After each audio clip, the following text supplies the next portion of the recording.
Elijah Williams stepped off the subway platform, the cool autumn air a welcome relief after a long, grueling shift at the auto repair shop. The familiar hum of the city's heartbeat surrounded him, train doors hissing open, hurried footsteps, and the murmur of overlapping conversations. Despite his exhaustion, Elijah moved with purpose, eager to get home in time for his little sister's birthday dinner. As the subway train screeched to a halt, Elijah joined the throng of commuters squeezing into the already packed car. Gripping the overhead bar for balance, he noticed a woman standing nearby. She was visibly pregnant, holding onto a pole with one hand while clutching an oversized bag with the other. Her face was flushed, and her legs trembled slightly as the train jerked forward. Without hesitation, Elijah rose from his seat and gestured to her. "Here, ma'am," he said kindly, his voice cutting through the din of the subway car. "You look like you could use this." The woman hesitated, a flicker of embarrassment crossing her face, but eventually, she smiled gratefully and took the offered seat. "Thank you so much," she murmured as she settled in. Elijah nodded, shifting to stand by the door. He glanced at his watch. If the train stayed on schedule, he'd make it home in time for dinner. For a moment, he felt a quiet sense of satisfaction, a small act of kindness brightening his otherwise exhausting day. But that moment was short-lived. At the next station, as the train began to fill with new passengers, the woman's head suddenly slumped forward, and her bag slid to the floor.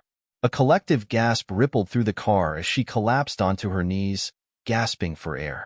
The atmosphere shifted instantly, tension replacing the mundane rhythm of the commute.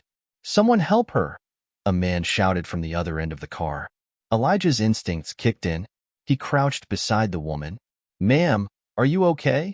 he asked, his voice steady despite the growing panic around him. Another passenger pulled the emergency brake, and someone else fumbled to call 911. Then, to Elijah's shock, the woman pointed at him, her voice weak but sharp enough to pierce through the chaos. "It was him," she gasped. "He did something to me." Elijah froze, disbelief washing over him like a tidal wave. "What?" he managed, his voice strained. "Ma'am, I just gave you my seat. That's all." But her accusation had already planted a seed of doubt. Murmurs began to spread, passengers exchanging wary glances. A man in a gray suit near the woman furrowed his brow. "I saw him standing close to her," he said, his tone heavy with suspicion. "What were you doing near her bag?" Elijah's voice rose, tinged with frustration. "I wasn't near her bag. I was standing by the door the whole time." Yet, it didn't seem to matter. The crowd's assumptions filled in the gaps, their uncertainty morphing into quiet judgment.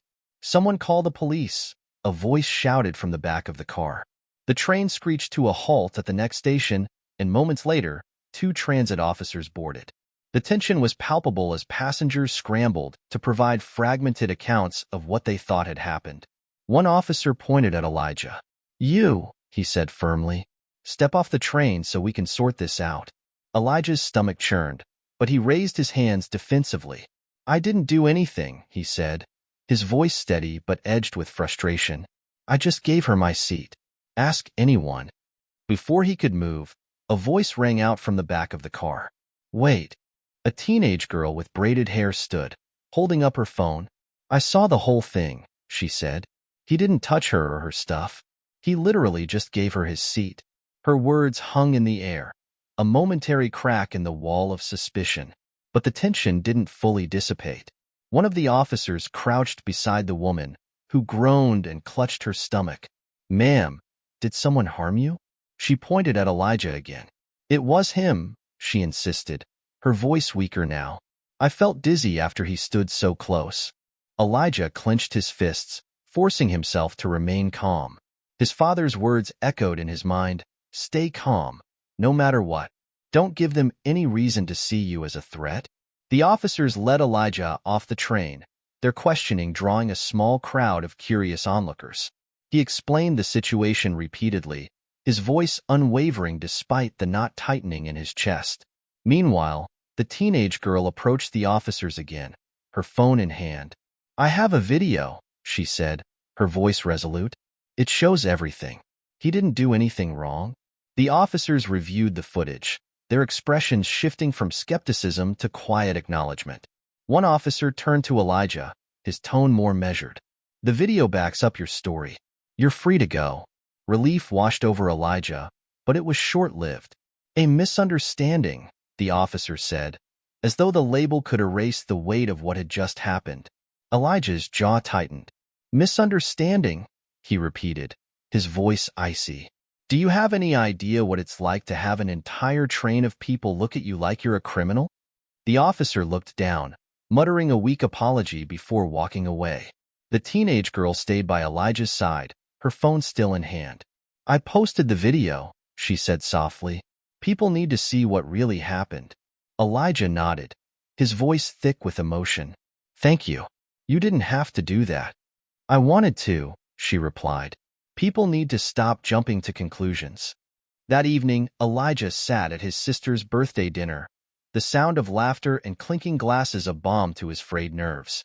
But his thoughts kept circling back to the events of the day, the fragility of trust, the weight of assumptions, and the courage of a young girl who chose to stand up for the truth. As he stepped out onto the balcony for a moment of quiet reflection, his sister joined him. "Rough day?" she asked, handing him a cup of coffee. Elijah hesitated before nodding. "Yeah, but it reminded me of something important." "What's that?" she asked. "Kindness isn't always easy, and it doesn't always pay off the way you expect," he said. "But it still matters. Someone has to break the cycle of judgment." His sister smiled, pride shining in her eyes. "That's why you're one of the good ones, Eli." Lesson from the story. This story teaches us about the profound impact of kindness and the importance of staying calm and composed in the face of unfair judgment. Elijah's decision to give up his seat shows that even small acts of compassion can have ripple effects, while his ability to maintain his dignity despite wrongful accusations demonstrates the power of self-control and integrity. It also highlights the danger of jumping to conclusions based on appearances or assumptions. The story reminds us to think before judging others and to challenge our own biases. It shows that empathy and understanding are crucial in building a more just and compassionate society. By standing up for truth, as the young girl did, we can break the cycle of misunderstanding and prejudice. Elijah's experience resonated deeply with me because it reflects how easily assumptions can cloud judgment. His courage and composure inspire us to rise above unjust situations and stand firm in our truth. Moreover, the teenage girl's willingness to speak up reminds us of the importance of allyship and advocacy in moments of injustice. This story reminds us to pause, reflect, and challenge our assumptions. Acts of kindness can ripple out in ways we don't always see, even when met with resistance.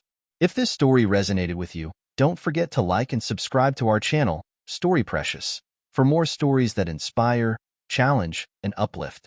Turn on notifications so you never miss a new video.